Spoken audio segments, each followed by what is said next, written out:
Question 7.3, we're going to look at the sampling distribution, this time for sample means. Okay, so same thing as our last lesson with the sample proportions, except this time instead of finding the proportion of something, we're taking the mean of something every time we take those samples. And just like with the sample proportions, we need you to describe the center, shape, and variability. Okay, so if I have a sampling distribution of a sample mean, the mean of that sampling distribution is going to be equal to the population mean. And the standard deviation of that sampling distribution is equal to the population standard deviation divided by the square root of n, which is my sample size, as long as a 10% condition is satisfied. So just like with our sample proportion or sampling distribution of sample proportions, okay, our sample size has to be less than 10% of the entire population.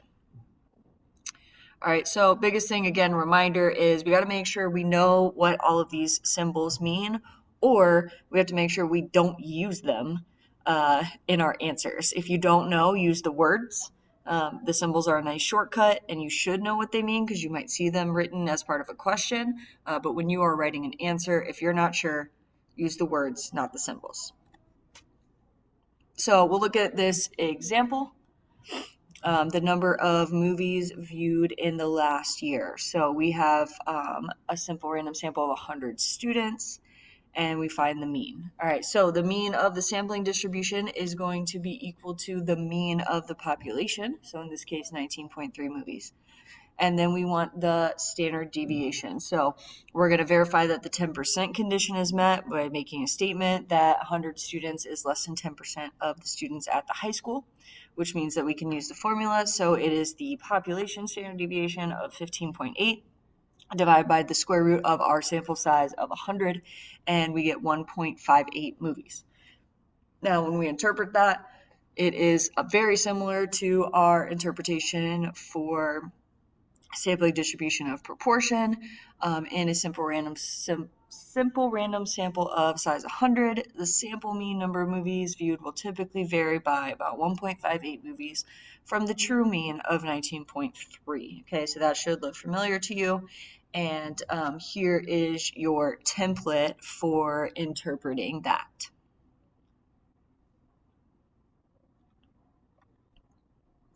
Okay, so that gives us center and variability. So now we got to talk about shape. Okay, the shape of the sampling distribution of the mean depends on the shape of the population distribution. So if we have a population that is normal or approximately normal, then the sampling distribution of the sample mean will also be normal. Okay, and this is true no matter what the sample size is. So if I take a sample of 5 or 17 or 5,000, as long as my population is normal, then my sampling distribution will also be normal.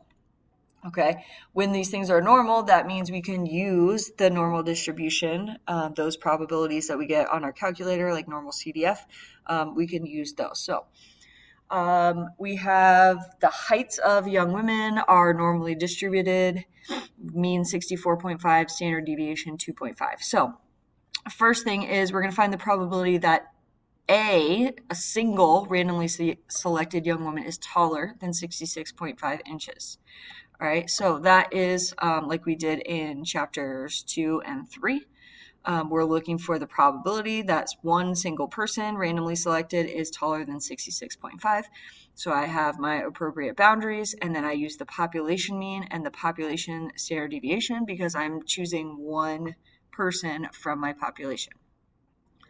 All right, the second question is find the probability that the mean height of a random sample of 10 young women.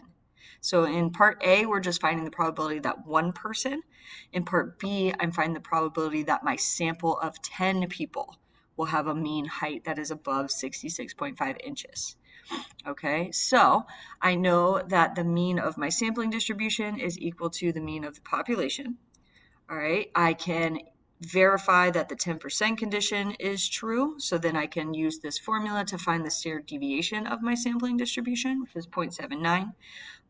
Because the population distribution is normal, like they told us in the problem, that means the distribution of the sample means is also normal, so I can use those normal probabilities. All right, and so this is what I would input into my calculator, all right, and that probability there is 0.0057. Now, what happens when my population distribution is not normal? Okay, so we have some pictures here where we have a uniform population, we have a skewed population, we have a population with a big gap in the middle. All right, and so when we take samples of size n equals 2, you can see that our sample distribution of sample mean kind of resembles our parent populations. When those samples get bigger, now I am getting closer to a normal distribution. All right, so this rule is what we call the central limit theorem, okay? And what that says is when our sample size is large, then the sampling distribution of the sample mean is approximately normal, regardless of what the population looks like, all right? So the rules, how do I know when I can use a normal distribution, when I can't?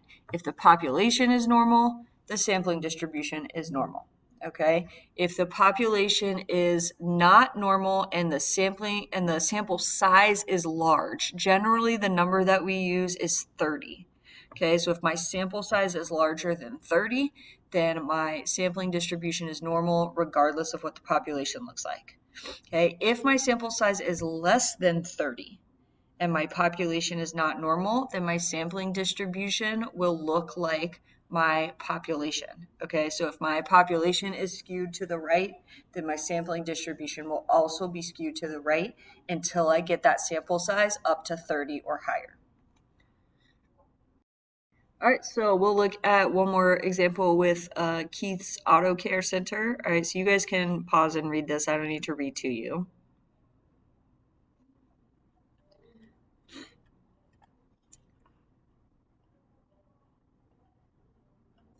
All right, so the probability that the average time it takes to complete the work exceeds 35 minutes, okay?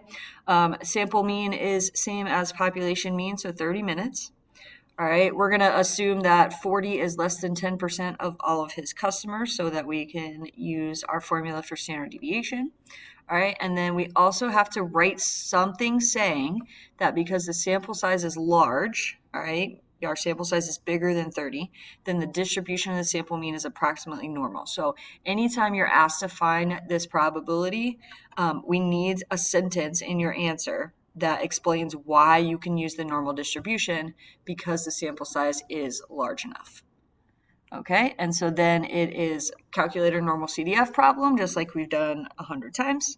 All right, and then we write an answer in context. So there's about a 5.68% probability that Keith has not budgeted enough time, or that if the work will exceed 35 minutes. All right, and then second part of this question, how much time should he budget if he wants to be 99% sure that he doesn't go over? All right, so we want to know how much time does he need so that this area to the left is equal to 0.99. All right, so that only 1% of the time he goes over the time that he's budgeted himself. All right, so same as before, we haven't changed any of the parameters here, but since we're looking for a specific value, we're going to use inverse norm. Okay, so inverse normal, the area that we want is 0.99, and the tail should be to the left if your calculator asks you to choose. If not, it defaults to the left, so we're good. All right, and we're using that mean and standard deviation that we found in part A. So Keith should plan about 37.4 minutes per customer if he wants to be 99% sure that he has budgeted enough time. Okay, and that is it for 7.3.